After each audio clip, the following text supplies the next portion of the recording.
நீங்க ரொம்ப நாளா ஆசைப்பட்டுட்டு இருக்க ஒரு விஷயத்த இந்த நாளை யூஸ் பண்ணி உங்களால அடைஞ்சுக்க முடியும் அப்படின்னா நீங்க கண்டிப்பா யூஸ் பண்ணிப்பீங்க தானே.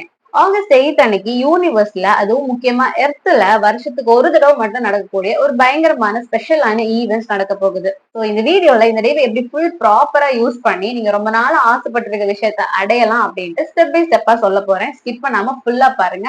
அதுக்கு முன்னாடி நீங்க இன்னும் நம்ம சேனலை சப்ஸ்கிரைப் பண்ணலன்னா சப்ஸ்கிரைப் பண்ணிக்கோங்க. எக்கச்சக்கமான கண்டென்ட் நான் கொடுக்குறேன். This is Vidya and you're watching Choice of Vidya.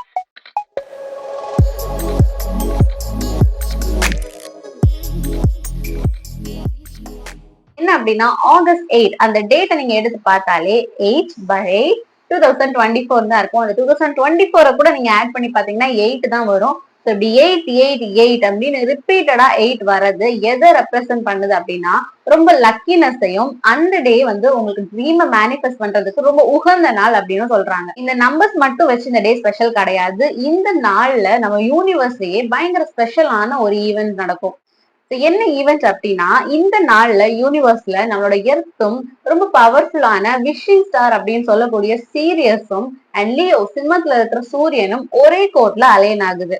என்னமா ராசிபலனா சொல்ல போற அப்படின்னா அதெல்லாம் கிடையாது. இது சயின்டிபிக்கலி நடக்கக்கூடிய ஒரு ஈவெண்ட். சோ இப்படி மூணுமே ஒரே கோட்ல அலைன் ஆகுறதுனால ஒரு கேட்வே ஓபன் ஆகுதா சொல்றாங்க. அந்த கேட்வே வழியா ரொம்ப ஹையஸ்ட் பாசிட்டிவ் ஃப்ரீக்வன்சி உள்ள ஒரு வைப்ரேஷன் உருவாகுறதா சொல்றாங்க. சோ இந்த வைப்ரேஷன் நம்ம எர்த்துக்குள்ள வரும்போது எப்படி நம்ம இதை அக்செப்ட் பண்ணிக்கணும் அப்படின்னா நீங்களும் அதுக்கேத்த மாதிரி ஹையஸ்ட் ஃப்ரீக்வன்சில இருந்தாதான் அந்த வைப்ரேஷனை உங்களால ஃபீல் பண்ண முடியும். ஹையஸ்ட் ஃப்ரீக்வன்சின்னு எதை சொல்றாங்க அப்படின்னா ஹாப்பினஸ், லவ், பாசிட்டிவிட்டி இதெல்லாமே தான் சொல்றாங்க. சோ இந்த மாதிரி வைப்ரேஷன்ல நீங்களும் இருந்தீங்க அப்படின்னா மட்டும்தான் அந்த ஃப்ரீக்வன்சியை உங்களால யூஸ் பண்ணிக்க முடியும். பட் நீங்க ரொம்ப டவுனா இருக்கிறீங்க, என்னால அந்த டைம்ல எப்படி ஹாப்பினஸா இருக்க முடியும், பாசிட்டிவா இருக்க சுச்சுவேஷன்ல நான் இல்ல, அந்த மாதிரி நிறைய பேர் இருப்பீங்க. அப்படி இருந்தீங்க அப்படின்னா நான் ஒரு டிப்ஸ் சொல்றேன், அதை ஃபாலோ பண்ணிக்கோங்க. என்ன அப்படின்னா ஒரு பேப்பரும் பென் எடுத்துக்கோங்க. அதுல உங்க லைஃப்ல இருக்கக்கூடிய உங்கள்ட்ட ரொம்ப லக்கியா ஃபீல் பண்ணக்கூடிய நிறைய விஷயங்கள் இருக்கும்.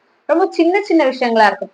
அதெல்லாம் உட்காந்து ஒன்னொன்னா எழுத ஆரம்பிங்க. நீங்க இன்னைக்கு மார்னிங் எழுந்ததுல இருந்து உங்களுக்கு என்னென்ன பியூட்டிஃபுல்லான ஹாப்பியஸ்ட் திங்ஸ் நடந்துச்சோ அதை மட்டும் எழுத ஆரம்பிங்க. உங்க லைஃப்ல இருக்க குட்டி குட்டி குட்டி ஹாப்பினஸ் எல்லாமே எழுதலாம். காலையில வெதர் ரொம்ப நல்லா இருந்துச்சு அப்படின்னா அதை எழுதலாம். நான் இன்னைக்கு ஒரு நல்ல டீ குடிச்சேன் அப்படின்னா அதை எழுதலாம். அம்மா இன்னைக்கு நல்லா சமைச்சு கொடுத்தாங்க அப்படின்னா அதை எழுதலாம். பினான்சியலி ரொம்ப கஷ்டமா இருந்தாலும் இந்த டேவை என்னால சமாளிக்க முடியற அளவுக்கு எனக்கு ஸ்ட்ரென்த் கொடுத்ததுக்கு ரொம்ப தேங்க்ஸ் அப்படின்னு சொல்லிட்டு அதை எழுதலாம். உங்களுக்கு ரொம்ப லவ் கொடுக்குற ஒரு பர்சன் அவங்க கூட இருக்கிறாங்க அப்படின்னா அம்மாவா இருக்கலாம், யாரா வேணாலும் இருக்கலாம், அந்த பர்சன் இருக்கிறாங்க அப்படின்ட்டு அதை எழுதலாம். அண்ட் மாசம் ஆனா சம்பளம் வர மாதிரி ஒரு வேலை இருக்கு அப்படின்னா அதை கூட எழுதலாம். இந்த மாதிரி உங்ககிட்ட இருக்கிற எல்லா நல்ல திங்ஸுமே ஒரு பேப்பர்ல எழுதிக்கோங்க. எழுதிட்டு அதை நீங்களே ரீட் பண்ணி பாருங்க. அப்போ தெரியும் உங்க லைஃப்ல எவ்வளவு குட்டி குட்டி ஹாப்பினஸ் இருக்கு அப்படின்னு சொல்லிட்டு. இதை நீங்க ரிப்பீட்டடா பண்ண உங்களுக்கு ஒரு ஹாப்பினஸ் ஆட்டோமேட்டிக்கலே ஃபார்ம் ஆக ஆரம்பிக்கும். இப்படி கொஞ்சம் கொஞ்சமா பாசிட்டிவ் அண்ட் ஹாப்பினஸ் வைப்ரேஷனுக்கு உங்களை நீங்களே கொண்டு வந்துட்டீங்க அப்படின்னா இந்த டேல வரக்கூடிய வைப்ரேஷனை நீங்க அக்செப்ட் பண்ணிக்கிறதுக்கு ரெடியா இருப்பீங்க. இந்த வைப்ரேஷன்ல மட்டும் நான் இருந்தா போதுமா அப்படின்னா ஓகே.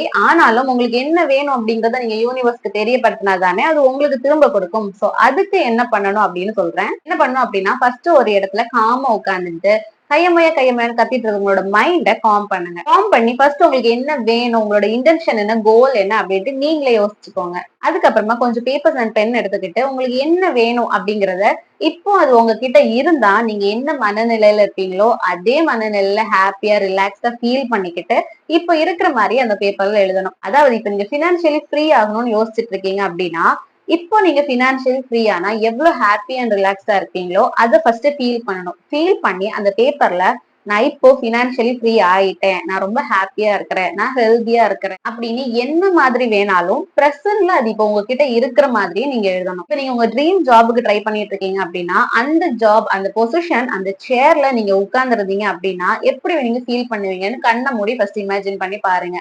விஷுவலைஸ் பண்ணி பார்த்துட்டு அது ஃபீல் பண்ணிக்கிட்டு அப்புறமா அந்த பேப்பர்ல நான் இப்போ என் ஆபீஸ்ல இந்த பொசிஷன்ல உட்கார்ந்து இருக்கிறேன், வேலை பார்த்துட்டு இருக்கேன், என்னோட ட்ரீம் ஜாப்ல நான் உட்கார்ந்துருக்கேன் அப்படின்ட்டு அந்த பேப்பர்ல எழுதுங்க. இப்படி என்ன விஷயம் ஆனாலும் அந்த பேப்பர்ஸ்ல எழுதி போட்டு அதை ஒரு பாக்ஸ்ல போட்டு வச்சுக்கோங்க. அண்ட் இதை நீங்க டெய்லியும் கூட பண்ணலாம். காலையில எழுந்த உடனே ஒரு நோட்ல உங்களுக்கு என்னென்ன விஷயத்து இருக்கு அப்படிங்கறது இப்போ அது உங்ககிட்ட இருக்கிற மாதிரி ஃபீல் பண்ணி எழுதணும். நீங்க என்ன எழுத போறீங்கன்னு கூட முக்கியம் கிடையாது. நீங்க அதை எப்படி ஃபீல் பண்ணி எழுத போறீங்களோ அதுதான் ரொம்ப ரொம்ப முக்கியம். அது ஆல்ரெடி உங்ககிட்ட இருக்கிற மாதிரி நினைச்சு ஹாப்பியா ஃபீல் பண்ணி எழுதுங்க. ஏன்னா அந்த ஃப்ரீக்வன்சி தான் ரொம்ப ரொம்ப முக்கியம். இது எல்லாமே ஒரு பாக்ஸ்ல போட்டு வச்சுக்கோங்க. அண்ட் நெக்ஸ்ட் இயர் இதே ஆகஸ்ட் அந்த பாக்ஸ் ஓபன் பண்ணி பாருங்க. உங்களோட எத்தனை விஷஸ் அதுல இருந்து ட்ரூ ஆயிருக்குன்னு பாக்கலாம். இது இப்ப எப்படி எழுதணும்னு பாத்துட்டோம். எப்போ எழுதணும் அப்படின்னு சொல்றாங்க அப்படின்னா, இது 8 அப்படிங்கிற நம்பர்ல வரனால காலையில 8 o'clockல இருந்து நைட் 8 o'clock நீங்க எழுதுறது நல்லாதான் இருக்கும்னு சொல்றாங்க. காலையில எழுந்து உங்களோட மைண்ட கிளியர் பண்ணிட்டு என்னென்ன விஷயத்த நீங்க ஆசைப்படுறீங்களோ அது எல்லாமே பேப்பர் எடுத்து இப்போ உங்ககிட்ட இருக்கிற மாதிரி ஃபீல் பண்ணி பாசிட்டிவா ஹாப்பியோட எழுதணும். அண்ட் எழுதிட்டு அதை டே ஃபுல்லாவே ரிப்பீட் பண்ணி நினைச்சு பார்த்துக்கிட்டே இருங்க. ஆட்டோமேட்டிக்கா உங்களுக்குள்ள அந்த வைப்ரேஷன்ஸ் வரும். திரும்பவும் சொல்லிக்கிறேன், நீங்க என்ன எழுத போறீங்க, எப்போ எழுத போறீங்க அப்படிங்கறத விட ரொம்ப ரொம்ப முக்கியமான விஷயம், நீங்க அதை ஹாப்பியா பாசிட்டிவா இப்போ இருக்கிற மாதிரி ஃபீல் பண்ணி எழுதுறீங்களான்னு மட்டும்தான். ஏன்னா நீங்க அந்த ஃப்ரீக்வன்சில இருந்தா மட்டும்தான் உங்களால அதுக்கு ஈக்குவலான வேற ஃப்ரீக்வன்சியை அட்ராக்ட் பண்ண முடியும். சோ விஷுவல் பண்ணி ஃபீல் பண்ணி எழுதுங்க. இந்த விஷயத்த ஆகஸ்ட் 8 அன்னைக்கு உங்க டே ரொம்ப பாசிட்டிவா ஸ்டார்ட் பண்ணிட்டு மறக்காம ட்ரை பண்ணி பாருங்க. நானும் ட்ரை பண்ணி பாக்குறேன். கண்டிப்பா நடக்கும். நெக்ஸ்ட் வீடியோல பார்க்கலாம். பை.